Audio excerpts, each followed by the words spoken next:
The United Nations estimates that more than 60 million people are affected by drought worldwide, with 32 million of them in Africa alone.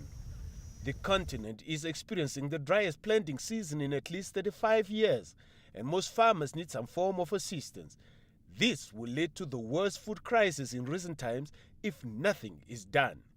In Namibia, over 500,000 people are affected by drought and need assistance by March next year.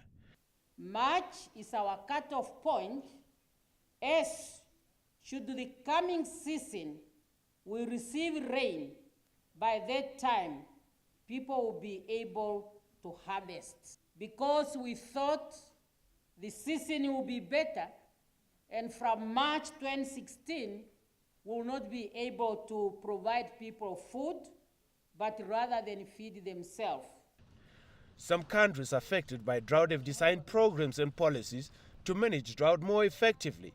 However, these measures tend to mostly focus on responding after the event rather than mitigating the impacts of drought. This can be done through enhancing preparedness and strengthening the capacity of rural communities to adapt when facing any form of climate change that leaves them vulnerable. We have to overcome the prevailing program whereby we react to crisis and not just to move when things are happening.